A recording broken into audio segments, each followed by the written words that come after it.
Hey guys, welcome back to the another video of government jobs channel. तो guys, आज के इस video में मैं आपको बताने वाली हूँ इंडियन एयरफोर्स की तरफ से जो एफकेट की एंट्री के लिए फॉर्म की नोटिफिकेशन आउट हो चुकी थी।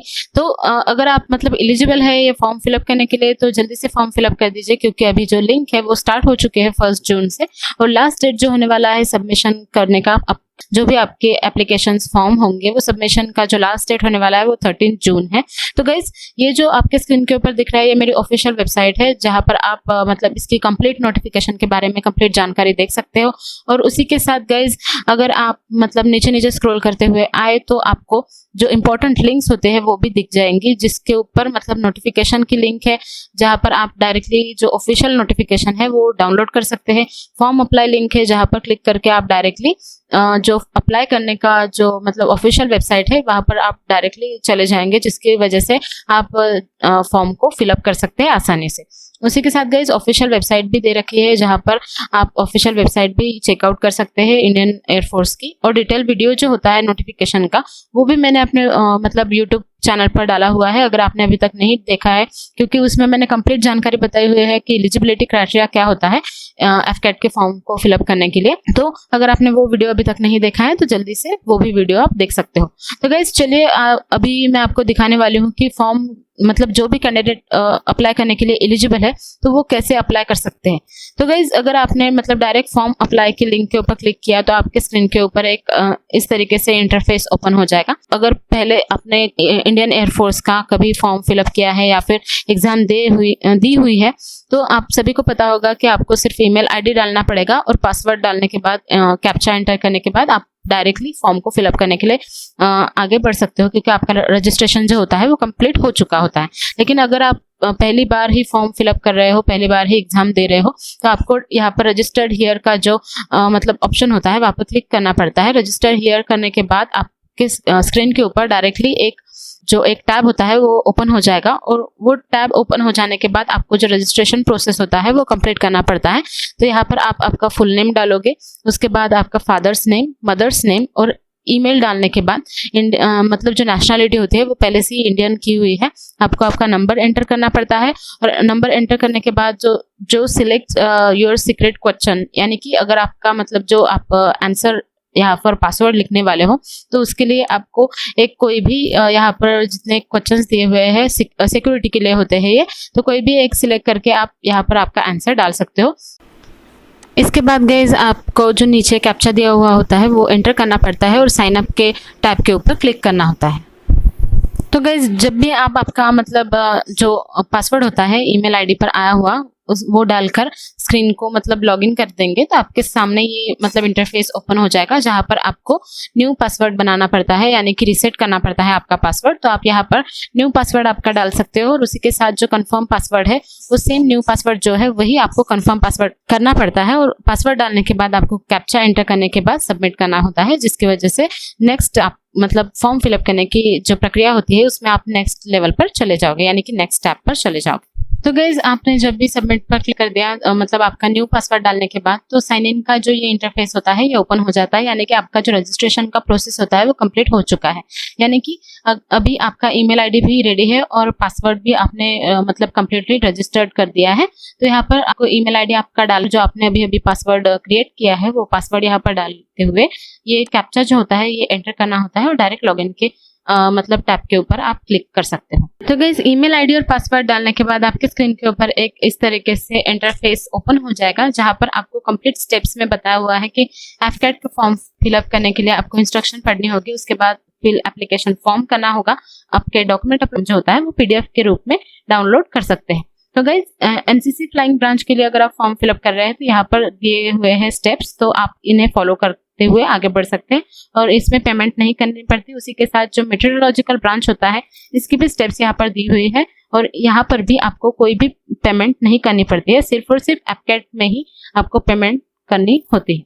तो गाइज, अगर आप यहाँ पर एफकेट के लिए फॉर्म लिंक पर टच करेंगे तो आपके सामने एक न्यू इंटरफेस ओपन हो जाएगा, जो कि तो आप आपके सामने जो मतलब ये एफकैट के स्टेप्स है, यहाँ पर आप इंस्ट्रक्शन पर क्लिक करेंगे तो आपके सामने मतलब इंस्ट्रक्शन का जो पेज होता है वो कंप्लीट ओपन हो जाएगा, जिसके वजह से आप फॉर्म को मतलब फिलअप करने की जो इंस्ट्रक्शंस होती है वो सभी यहाँ पर देखी जा सकती है और आप यहाँ पर कंप्लीट ये पढ़ सकते हैं। और पढ़ने के बाद आप यहाँ पर सेव करते हुए आगे बढ़ सकते हैं, जहाँ पर सेव एंड कंटिन्यू करना पड़ता है।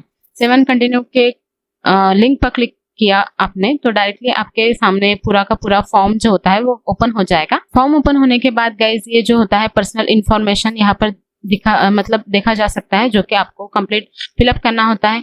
ये मतलब आपने रजिस्ट्रेशन किया हुआ है तो इसीलिए आपका कंप्लीट आधे से ऊपर ज्यादा फॉर्म फिलअप हो जाएगा।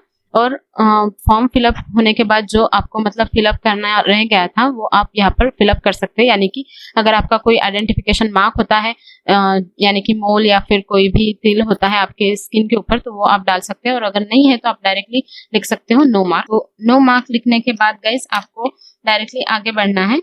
नो मार्क के बाद आपने मतलब कोई भी CPSS PABT स्टेटस होगा तो आप पास्ट फेल नॉट अपीयर्ड ऐसे लिख सकते हैं। और do you have current valid commercial pilot licence अगर आपके पास होता है तो आप यस करेंगे, या अगर नहीं है तो नो करेंगे। और अगर आपने पहले सर्विस किया हुआ है, सर्व किया है एयरमैन का IAF में तो आप यस कर सकते हैं और या फिर नो भी कर सकते हैं। आपको जेंडर सिलेक्ट करना पड़ता है। सिलेक्ट आप मतलब आपको आपका मैरिटल स्टेटस सिलेक्ट करना पड़ता है कि आप अनमैरिड है मैरिड है, मतलब अनमैरिड ही कैंडिडेट्स को पूछा गया है तो इसलिए आप अनमैरिड होंगे, इस तभी आप यहाँ पर फॉर्म फिलअप करने के लिए एलिजिबल होंगे गाइस।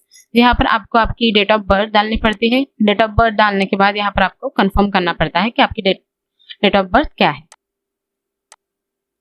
और ये डालने के बाद डायरेक्टली गाइस आप सेव एंड कंटिन्यू पर क्लिक कर सकते हैं।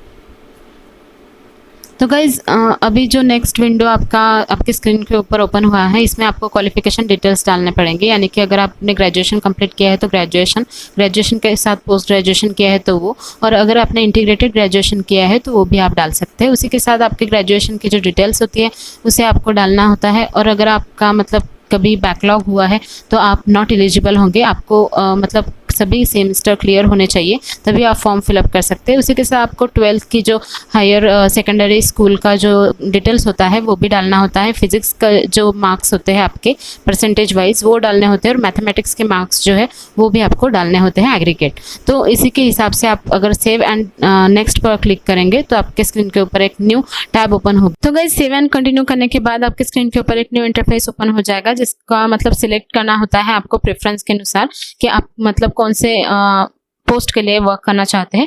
तो आप डायरेक्टली यहाँ पर सिलेक्ट कर सकते हो आपके इंजीनियरिंग स्ट्रीम्स के हिसाब से। अगर आपने इंजीनियरिंग के थ्रू फॉर्म फिलअप किया है तो आपको यहाँ पर 3-4 तरीके से मतलब कोर्सेज देखने को मिलेंगे। तो गाइस यहाँ पर आपको सिर्फ और सिर्फ सिलेक्ट करना पड़ता है, और सिलेक्ट करने के बाद यहाँ पर आपका मतलब चूजन जो कोर्सेस होता है वो दिख जाएगा। उसके नीचे आने के बाद आपने अगर EKT यानी कि इंजीनियरिंग की कोई डिप्लोमा किया हुआ है तो आप यहाँ पर सिलेक्ट कर सकते हो। इसी के साथ आपने कोई NCC का एयरविंग का C सर्टिफिकेट है आपके पास तो S या फिर नो कर सकते हो। SSB का आपने कोई इंटरव्यू पहले भी किया हुआ है तो आप यहाँ पर S या फिर नो कर सकते हो। How did you come to know about this opening, मतलब आपको कहाँ से पता चला कि ये ओपनिंग ओपन हो चुकी है। तो यहाँ पर से कोई भी एक मतलब आप सिलेक्ट कर सकते हो कि कहाँ से आपको ये नोटिफिकेशन के बारे में पता चला हुआ है। और अगर आपने गेट का एग्जाम अगर दिया हुआ है तो आप यहाँ पर गेट के लिए यस या फिर नो कर सकते हो, और कौन से ईयर में आपने गेट अपीयर किया था, और उसी के साथ आपको एग्रीगेट परसेंटेज गेट के स्कोर कार्ड में कितने हैं वो सभी यहाँ पर फिलअप करने के बाद आप सेव एंड कंटिन्यू कर सकते हो। तो उसके साथ गाइज यहाँ पर आपके सामने एक न्यू मतलब विंडो ओपन हो जाएगी जो कि एफकैट के एप्लीकेशन फॉर्म की है। लेकिन आपको यहाँ पर आपका कम्युनिकेशन डिटेल्स जो होते हैं वो डालना पड़ेगा। आपका यहाँ पर एड्रेस होता है वो एड्रेस फिलअप करना है। उसके बाद आपको जो मतलब सिलेक्ट स्टेट होता है वो स्टेट सिलेक्ट करने के बाद आपका सिटी सिलेक्ट करना होता है। सिटी के बाद आप पिन कोड डाल सकते हो। पिन कोड के बाद जो नियरेस्ट आपका रेलवे स्टेशन होता है वो भी आपको यहाँ पर डालना है। उसी के साथ अगर आपके पास लैंडलाइन नंबर है तो लैंडलाइन नंबर का STD कोड और लैंडलाइन नंबर आप डाल सकते हो, और आधार कार्ड का नंबर जो होता है वो आप यहाँ पर एंटर कर सकते हो। और अगर आपका परमानेंट एड्रेस ही ये ऊपर वाला तो यहाँ पर अगर आपने क्लिक कर दिया तो आपका कंप्लीट एड्रेस जो होता है वो कंप्लीट जो ऊपर आपने फिलअप किया है ऐसे के ऐसे ही नीचे भी फिलअप हो जाएगा। तो गाइस अभी जो नेक्स्ट विंडो आपके स्क्रीन के ऊपर ओपन हो जाएगी उसमें आपको फोटोग्राफ एंड सिग्नेचर और आपका जो थंबप्रिंट होता है वो अपलोड करना पड़ता है। जो आपकी फोटोज और सिग्नेचर और मतलब थंबप्रिंट होता है उसका जो केबी होता है वो 10 to 50 केबी के बीच में ही होना चाहिए। और उसके साथ अगर आप मेल कैंडिडेट है तो आपको लेफ्ट थंबप्रिंट अपलोड करना पड़ता है, और अगर आप फीमेल कैंडिडेट हो तो आपको राइट थंबप्रिंट अपलोड करना पड़ता है। तो अगर आपने ये सभी मतलब फ़ोटोज़, सिग्नेचर और थंबप्रिंट अपलोड कर लिया तो नेक्स्ट सेव एंड नेक्स्ट पर आप क्लिक करेंगे, और उसके बाद आपके स्क्रीन के ऊपर एक न्यू विंडो ओपन हो जाएगी जिसमें आपको आपके जो मतलब सिटी प्रेफरेंस होते हैं वो डालने पड़ेंगे, जो कि आपके स्टेट वाइज और सिटी वाइज होते हैं। आपको पहले स्टेट सिलेक्ट करना पड़ता है और उसके बाद सिटी सिलेक्ट करनी पड़ती है। ऐसे आपको कंप्लीट 5 जो सेंटर्स के नाम होते हैं या फिर सिटीज़ के नाम होते हैं वो सिलेक्ट करने पड़ते हैं, यानी कि करस्पॉन्डेंस एग्ज़ाम सिटी को सिलेक्ट करना पड़ता है। उसके बाद गाइज आप सेव और नेक्स्ट पर क्लिक करेंगे। तो गाइज नेक्स्ट विंडो में ओपन होने के बाद आपका जो फाइनल सबमिशन करने से पहले आप कंप्लीट आपका ऑनलाइन फॉर्म जो आपने फिलअप किया है वो कंप्लीट प्रीव्यू कर सकते हैं, यानी कि कंप्लीट देख सकते हैं कि आपने क्या क्या डिटेल्स फिलअप की है, और फाइनल टैली करने के बाद आप फाइनल सबमिशन कर सकते हैं।